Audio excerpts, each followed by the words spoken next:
We'll begin with the face-off between the 2023 presidential candidate of Labour Party, Peter Obi, and the governing All Progressives Congress, APC. Obi had, in his New Year message, taken a scathing view at the state of the nation, asking President Bola Tinubu to provide concrete steps he intends to take to tame inflation from 34% to 15%. Obi also called on President Tinubu to reduce his foreign trips, which, according to him, have yielded little or nothing, while asking him to also visit the 36 states of the Federation to actually see how the level of suffering that Nigerians currently are facing. He lamented how difficult it is to be in opposition in Nigeria, saying that he's ready to give up everything, including his life, to effect positive change, even as he advised President Tinubu to exhibit greater commitment to fighting corruption.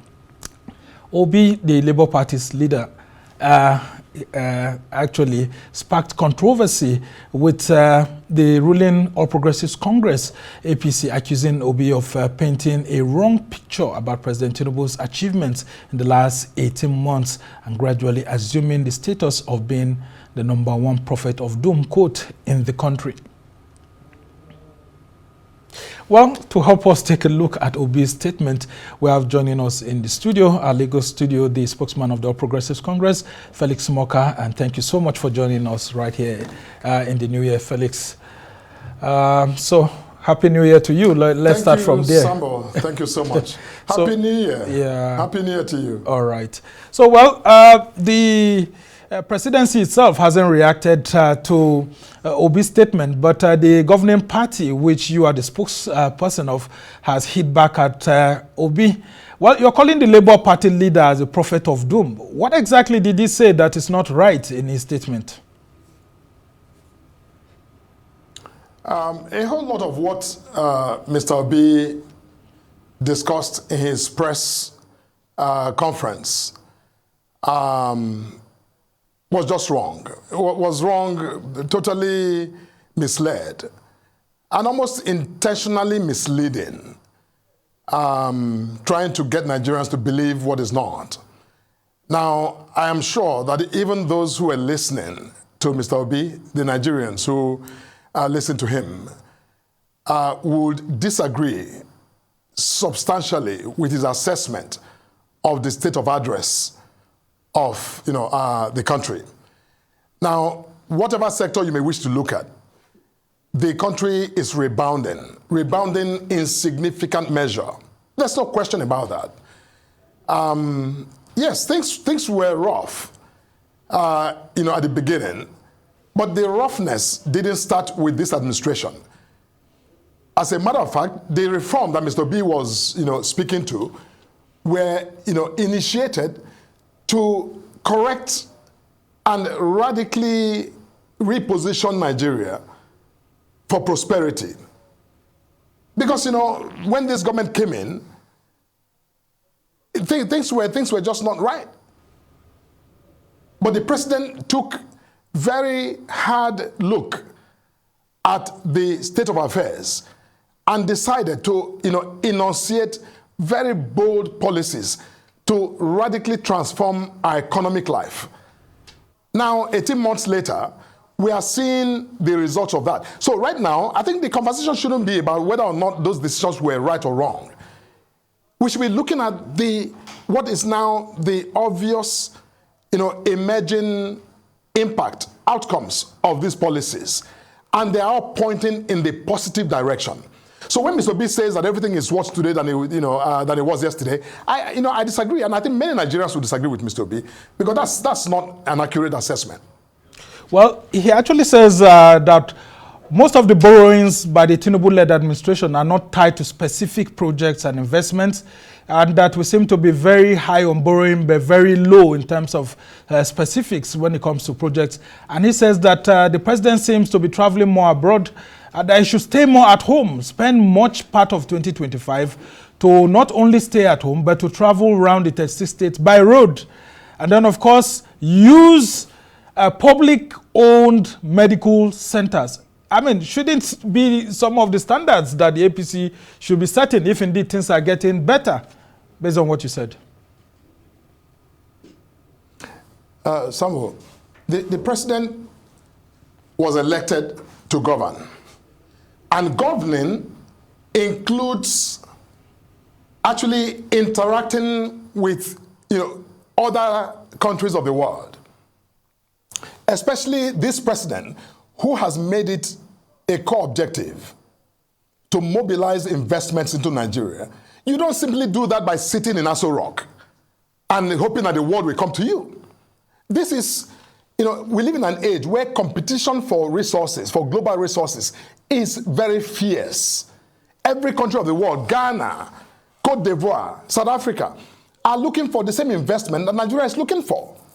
So you don't expect the president, who has launched an ambitious project of economic transformation, to sit put in Aso Rock so that Mr. B can be happy, just hoping that he comes out so you can take a look at him, while others are busy shuttling around trying to give reason to investors and other countries to make Nigeria an investment destination.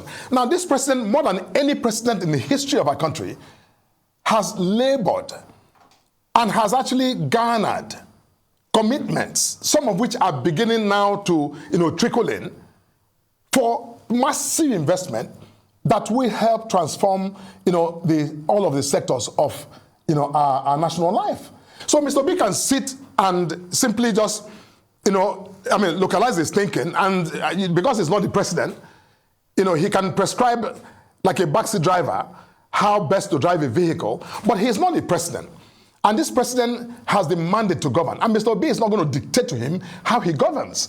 And I think that Nigerians already, even your own This Day newspaper, named Mr. President as the man of the year. If he was simply sitting in one place and doing nothing, I doubt that you would find him worthy of such a prestigious award. You see, look, all I'm saying is that we can quibble with details and quibble with these little things. But Sambo, we must look at the big picture and see where this president is headed. Now, look at what is going on. Look around you. Is it the refineries? Is it agriculture? Farmers have never had it so good, getting a fair value for their labor.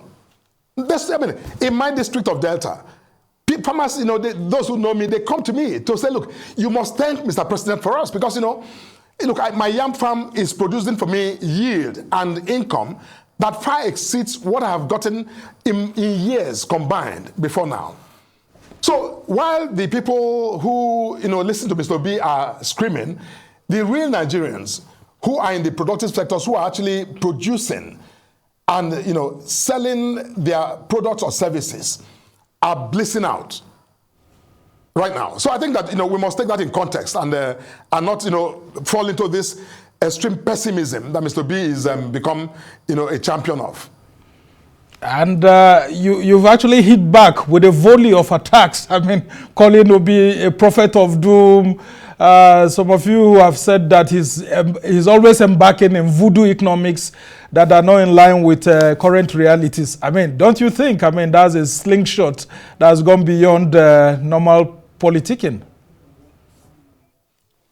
No. He is the one that's throwing that. Mr. B is shooting from the hip. He's not looking. He's not taking an aim. He just, shoots widely like, what we used to see in movies back in the day, in the Wild Wild West. He is not being rational. He's absolutely irrational in his thinking and in his public commentary for a man who was governor for 8 years, who left nothing to remember in Anambra State by way of a legacy or transformation. But all of a sudden, he served as governor 8 years. He didn't have the wisdom or the smarts to change Anambra State, to make Anambra the beacon, that example of, governance in the country. But then, he runs for president, in 2023. And then now, he didn't win. He's sulking rather than actually get a perspective and, figure out what he did to lose so he can do better in the future. He would think that he can bring down the government by simply, being maliciously deceptive. That is wrong. I'm not somebody to, to go on that offensive in that manner. But Mr. B has crossed the line so many times. And I think that at this point, he has coming to him whatever he gets, he needs to manage it. And Mr. Morka, I just want to read some things that Obi said, directly quoting him, because he said he felt very terrible after visiting IDP camps, and he saw that a lot of Nigerians are still displaced and living like refugees and exiles in their own country. He's asking President Tinubu to visit various IDP camps and assure these Nigerians that they will soon return to their communities and that you are working hard to restore peace and normalcy to the country. Nigeria is not a war-torn nation. The proliferation of IDP camps is a troubling sign. I mean, if you were the person who visited an IDP camp and you saw the number of Nigerians still out there who couldn't celebrate Christmas and New Year in their homes, wouldn't you feel concerned? Mr. Sambo, don't forget my background. I'm, a civil rights lawyer. My entire professional career has been dedicated to working with the poorest of the poor. All of the slums in Nigeria, I have something to do with them and their, helping them to negotiate power with government. So, I'm all too familiar with, the nature and the impact of extreme poverty.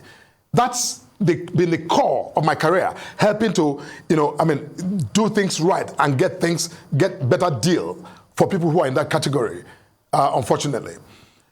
See, anywhere in the world, when you visit IDP camps, it is depressing. It's not funny. There's nothing romantic about IDP camps, because when you are displaced by whatever reason, whether by war or by internal, strife or by even natural disasters, people, live less than they do ordinarily in the normal course of things. So, yes, I can hear Mr. B when he says, oh, I went there and I was depressed and I was sad. Yes, it is sad to visit them because they live, a life that, can be better, that is not better because of the circumstances they find themselves. But Mr. President is the president of everyone in Nigeria. He's the president of everybody, the rich, the poor, the affluent, the people in the IDP camps. He's the president of the Federal Republic of Nigeria.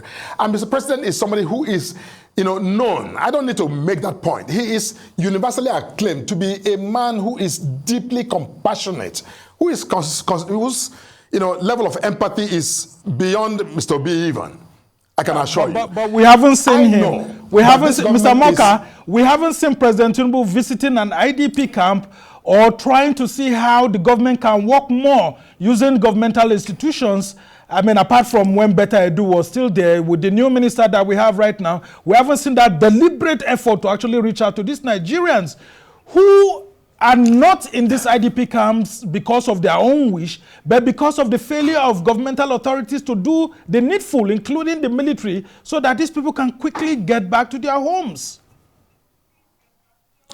Mr. Sambo, I am not here to discuss the schedule of ministers and even the president as to when they will visit or, the IDP camps. But what I'm saying is that this government is intentionally, orchestrating policies and taking actions that ultimately will reset the reality for everyone, including those who, unfortunately find themselves in IDP camps for whatever reason that they got there, whether it's because of flooding or because of, terrorism or because of war, whatever it is that has, got them there. This president has, a global perspective and is mobilizing resources and positioning assets to help, treat all of these, circumstances. The point I'm making is that whether the president himself has personally visited IDP camps, at this time,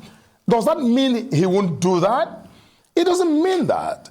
And I'm not here to tell you the president is going to go there tomorrow, but I'm just saying that we can't always take today and think that the world ends today. The world doesn't end today.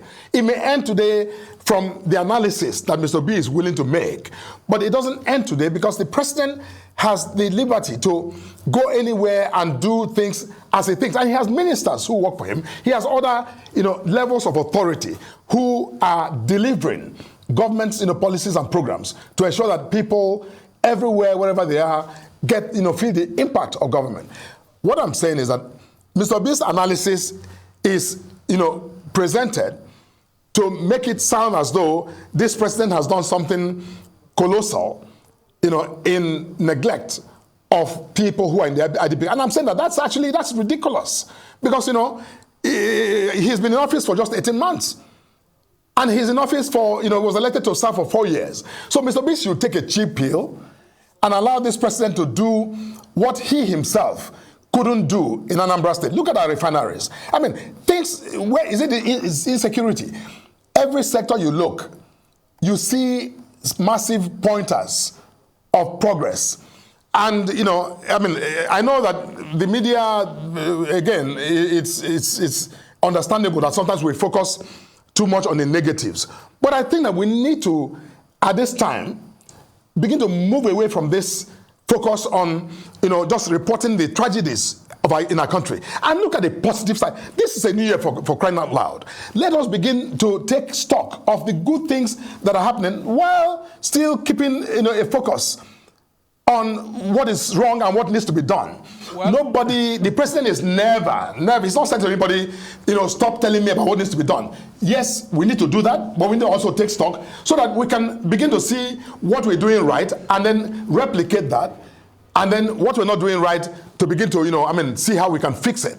That is what governance, does everywhere in the world, not just in our country, but everywhere in the world. Well, Mr. Morka, you would have seen clearly that it's not just the media alone. I mean, former leaders like former President Olusegun Obasanjo had hit back at the NNPCL, actually saying that some of the things that are being said, shouldn't we be reporting them? I mean, if a former president is doubting governmental institutions, government companies, and all of that on some of the things, I mean, shouldn't we report? While we are also reporting the good things that the NNPCL says is happening, I mean, shouldn't we also report the concerns of other people?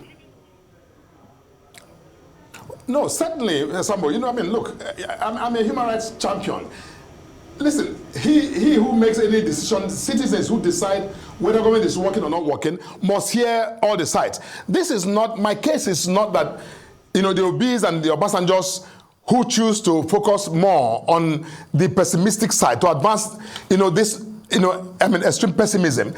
I'm not saying they shouldn't, do that. And I'm not suggesting that media should not report news that is unfavorable. They should. I mean, that is the liberty, the freedom, the almighty freedom of the media to report. But I'm saying that, they should also focus on the positive side.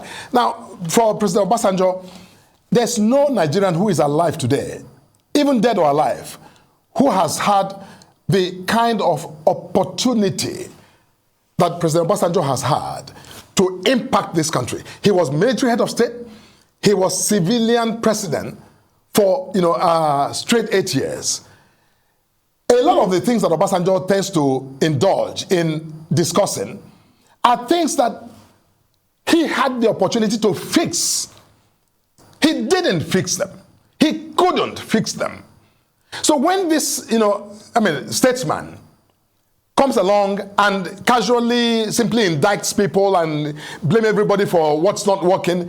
Look, former President Obasanjo should be, looking at himself in the mirror to see, the oversize of the guilt he should feel for his failure to tackle some of these, fundamental threshold problems that he keeps talking about. NNPC is delivering the Port Harcourt, refinery. They have just announced that Warri is now, up and running. And forecasting that, in the near future, Kaduna will also come on stream. Listen, even when they say that, it doesn't mean that everything is, perfect with the refineries.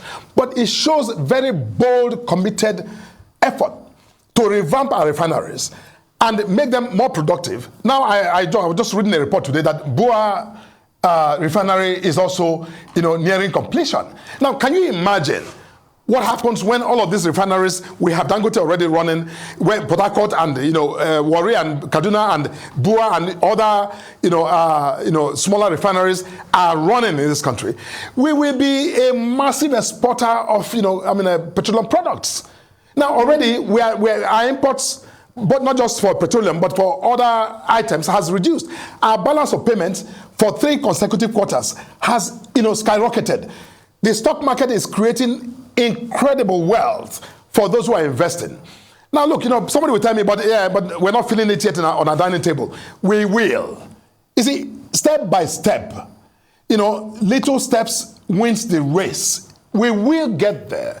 Every Nigerian will feel the impact because, farmers are feeling the impact already. Those who are engaged in productive, creative activity are reaping the reward already.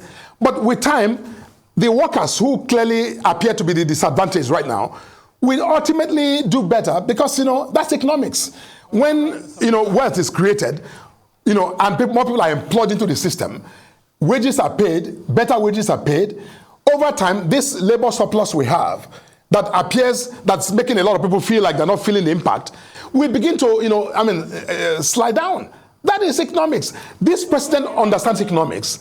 This president is delivering, I think, the finest model of economics for our country. And the future, hasn't been, doesn't look any better. Well, very optimistic, Felix Morka there. As we try to coast home, let's talk about 2025 and the political climate in Nigeria. Well, the Labour Party leader, Peter Obi, says he's sad that the APC-led federal government is not making the atmosphere conducive for democratic discourse that will allow opposition to actually function to the expectations of democratic expectations.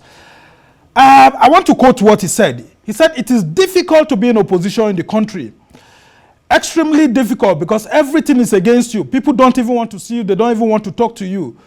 If I tell you what I face, what I go through, what my family goes through, you wouldn't even believe I should still be standing and going around this country." I know you were in opposition, Felix Morka. President Tinubu to himself was in opposition. Peter Obi used to be a member of the former governing party in Nigeria. And what they are saying is that the kind of atmosphere that they allowed when they were the ruling party for opposition to thrive is not being replicated by the APC-led federal government. Aren't you worried that this may actually affect our democratic, statistics, expectation, and it may affect how your government is being viewed internationally?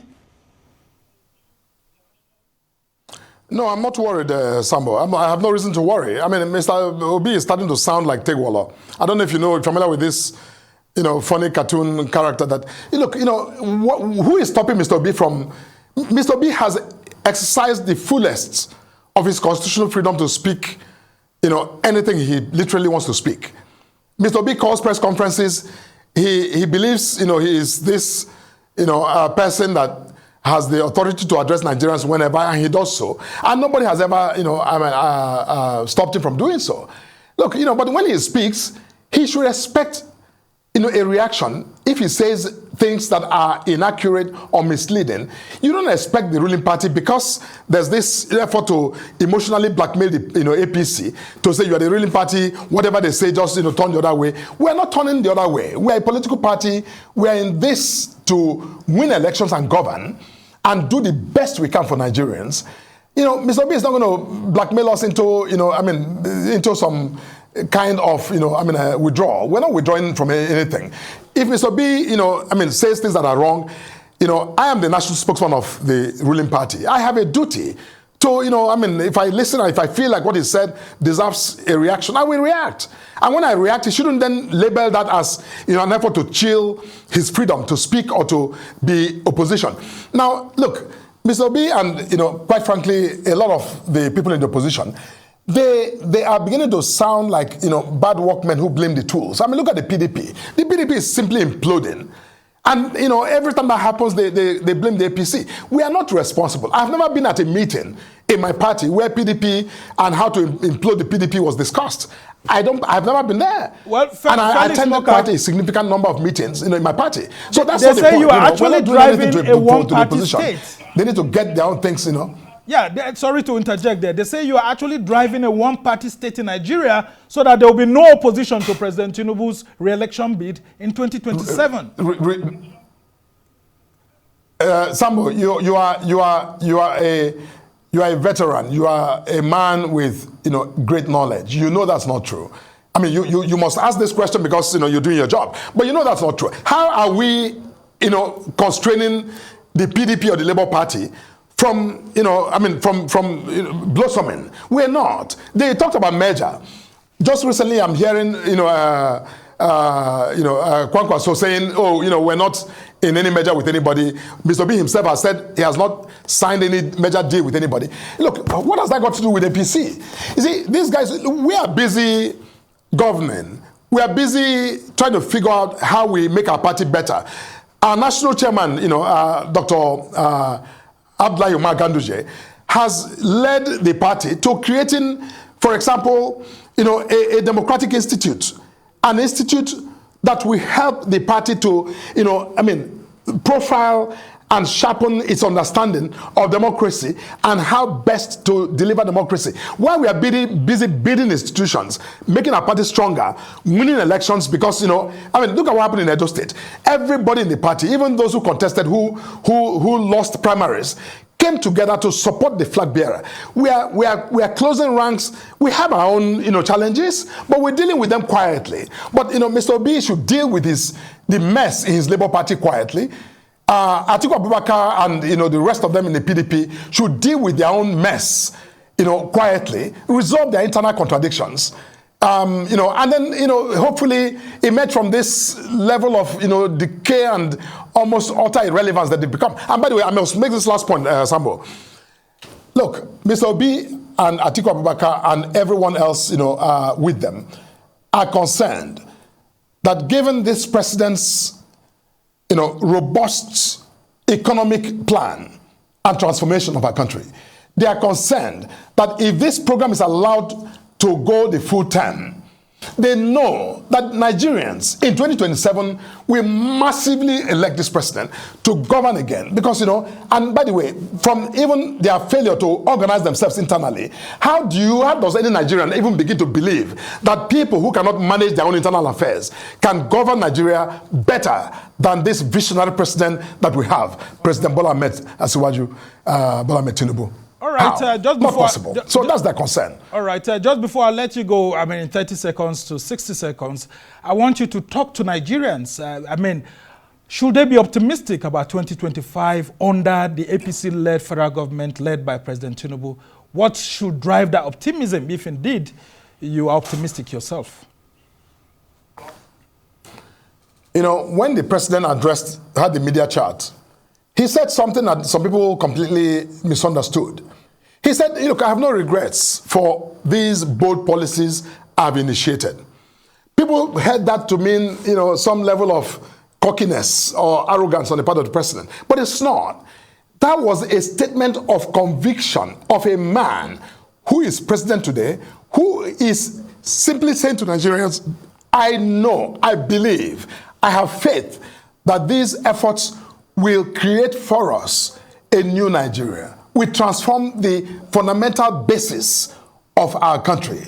That is a man who is convinced. And Nigerians should simply, give him that benefit of the doubt. And the results are showing already. So when you match conviction with results, which now, at the beginning of the year, is already showing positive signs, I know that this will get better. It can only get better. So my word to Nigerians is that, my dear compatriots, stand fast, support this president. He is committed. He is not about 2027. He has said so. Whether, 2027 comes or doesn't come, this president has a mandate today, and he's justifying that mandate. And I think that Nigerians should take a chance with this president and see our country, this country we love dearly, take a turn for the not for the better, for the best, actually.